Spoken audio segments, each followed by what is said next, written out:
Hello, welcome back to our solve video series for Hackers Teaching Hackers CTF 2021. In this video, we're going to be taking a look at the second web challenge. Go ahead and get started. On this web challenge, it's called Meeting Up.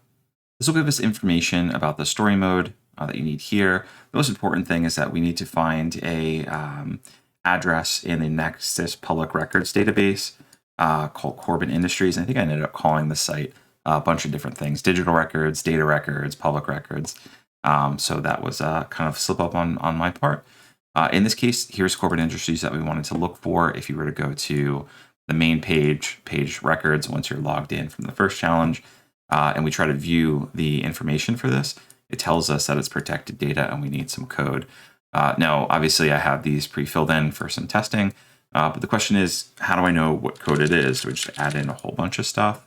What happens when I fail? Do I type in things that might be sort of like invalid characters or special characters? Does it throw any type of warnings? Is there any information at all? I may want to look at like my console output, see what happens when I type things in. It says that it's trying to navigate here. Nothing is really a big surprise. If I come back to the cookies, though, there is something that is kind of interesting called access token. If I were to navigate off this page, it goes away. If I go to the challenge for the next challenge, or the page for the next challenge, it's not there as well. So it only shows up when I go to this page, and when I navigate away, obviously that's just a 404. There's no support for this page. It goes away. So this is kind of interesting. That's interesting too. That only shows up there. So if we take a look at what this thing is, we have to kind of know what the formatting of this is. So this is something that looks like base 64, and there might be some more information. So I think the inclination might be to go for something like CyberChef and see what that can tell us. So let's go here and try to use I think it's magic. I'm curious to see what it thinks it is. So from base 64, it actually doesn't know. This is actually a JWT.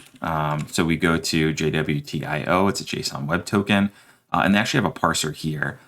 So the challenge in this is really understanding how data can be formatted and served into the web browser or stored for session information, and what type of data can be in that. So we can actually try to base 64 decode this, in which case it gives us an issue about specific properties and not being able to decode it. I wonder if I go from base 64, we'll get anything. So we start getting some data anyway.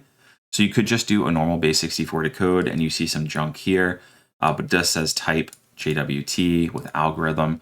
So if we go to the JWT site, we can learn about this and it'll actually show us a decoder. It'll give us more information about what's going on here, but it also gives us the access code. So the challenge in some of these problems is really understanding how data can be represented and formatted. In this case, when you look at things and you see a character set with uppercase, lowercase, especially when you see at the end equal signs that pad out that, base 64 requires padding up to a certain length. So padding characters typically appear in certain situations, not in this one though, that are equal signs. Typically it's 0, 1, or 2. To formulate the padding for it. And these are just kind of things to try. I think CyberChef is a really great way to give it a shot and see what happens, and then drag across different formulas or recipes and see what happens when you bake it. In this particular case, it gives us more information, including that access code. If we go back here, it's telling us to check the access code. So that's a good indication. This might actually be it. It's 6260. And when we go to this, hopefully it'll load soon.